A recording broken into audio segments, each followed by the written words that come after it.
Assalamualaikum warahmatullahi wabarakatuh. Perkenalkan, nama saya Putra Regif, NPM 2140501169. Di sini saya mengikuti ujian lisan mata kuliah Hukum Administrasi Negara. Ya, langsung saja. Nomor 1 soalnya, sejumlah pekerja seks ditangkap oleh pihak kepolisian. Semua perempuan pekerja seks tersebut diberikan sanksi berupa direndam di dalam kolam lumpur berukuran besar dan diperlihatkan kepada masyarakat. Jadi pertanyaannya, apakah perbuatan tersebut termasuk perbuatan yang melampaui wewenang atau penyalahgunaan wewenang atau sewenang-wenang? Jadi menurut pendapat saya, dalam penyelesaian perkara pelanggaran hukum seperti pekerja seks ini tidak perlu dilakukan secara litigasi, akan tetapi dilakukan melalui mediasi atau musyawarah masyarakat dan diberikannya sanksi sosial. Untuk saya lihat dari sanksi sosial yang diberikan pada soal ini berupa direndam di kolam lumpur dan diperlihatkan kepada masyarakat. Nah, menurut saya itu adalah sewenang-wenang. Mengapa saya bilang sewenang-wenang? Karena itu di luar dari norma-norma yang berlaku di lingkungan masyarakat. Dari yang diberikan pada sanksi tersebut, yang menerima dampaknya hanya si pelaku, si pelanggar hukum tersebut, yaitu berupa rasa jera. Akan tetapi di lingkungan masyarakat itu tidak terlalu, untuk di lingkungan masyarakat itu tidak mendapatkan dampaknya. Maka dari itu saya lebih menyarankan sanksi sosial yang berupa membersihkan lingkungan. Maka dari itu, dari membersihkan lingkungan, si pelanggar hukum ini mendapatkan dampak seperti rasa jera, dan di lingkungan masyarakat juga mendapatkan dampak seperti lingkungan yang bersih. Itu dari saya, nomor 1. Dan untuk soal nomor 2-nya, contoh perbuatan maladministrasi dalam pelayanan publik. Contohnya nih banyak sekali kita dengar di lingkungan masyarakat seperti SIM tembak. Nah, SIM tembak ini tidak mengikuti prosedur-prosedur yang telah ditentukan dalam pembuatan SIM. SIM tembak ini dilakukan dengan memberikan fotokopi KTP dan berupa uang yang ditentukan oleh si pembuat SIM ini. Maka dari itu, karena SIM tembak ini tidak mengikuti prosedur-prosedur yang telah ditentukan oleh pembuatan SIM, banyak sekali pengendara-pengendara motor yang ugal-ugalan dan mereka tidak mengerti dengan adanya rambu-rambu lalu lintas. Sekian, itu nomor 2. Nomor 3, jadi menurut Prajudi Atmonustrujo bahwa hukum administrasi negara terdiri atas 2 tingkatan, yaitu hukum administrasi negara heteronom dan hukum administrasi negara otonom. Jadi yang dimaksud dengan hukum administrasi negara heteronom ini adalah sebuah aturan hukum yang mengatur tentang organisasi pemerintah negara.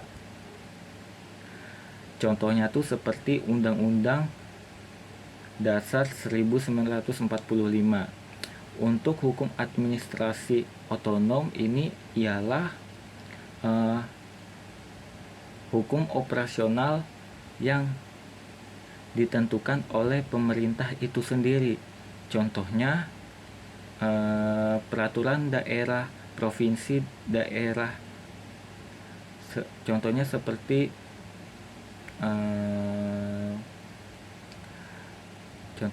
peraturan daerah provinsi daerah istimewa Aceh nomor 5 tahun 2000 tentang pelaksanaan syariat Islam. Itu contohnya. Ya, sekian nomor 3-nya. Nomor 4, perbedaan mandat dan delegasi. Nah, yang dimaksud dengan mandat ini adalah pelimpahan kewenangan kepada badan hukum yang tinggi kepada badan hukum yang lebih rendah, yang tanggung jawabnya tetap ditanggung oleh si pelimpah, si pemberi pelimpah kewenangan ini. Sedangkan dengan delegasi ialah pelimpahan kewenangan kepada badan hukum yang tinggi dari badan hukum yang tinggi kepada badan hukum yang lebih rendah yang tanggung jawabnya diberikan kepada si penerima pelimpah kewenangan ini. Ya, sekian nomor 4-nya. Untuk nomor 5 itu soalnya pemerintah memiliki wewenang bebas atau diskresi. Jelaskan pengertian wewenang bebas atau diskresi dan apa saja syarat yang harus dipenuhi untuk menggunakan wewenang tersebut. Jadi kita menjelaskan tentang wewenang bebas. Wewenang bebas ini adalah kewenangan yang pada dasarnya dapat kewenangan yang pada dasarnya dapat diberikan kebebasan dalam menentukan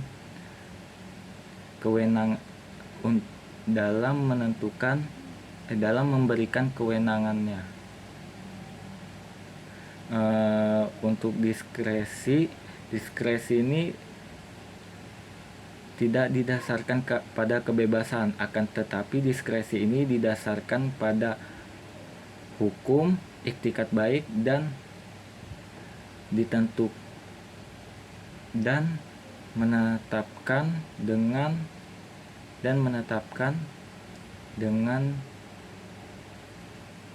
keputusan yang diberikan. Diskresi ini tidak didasari oleh kebebasan, akan tetapi didasarkan oleh hukum dan iktikat baik dan ditetapkan oleh si pemilik wewenang untuk menentukan keputusannya sendiri. Contohnya tuh seperti polisi yang memberikan arahan untuk terus jalan, padahal di situ posisinya lagi sedang lampu merah. Ya, itu untuk nomor 5. Sekian untuk PTS mata kuliah hukum administrasi negaranya sudah. Sekian.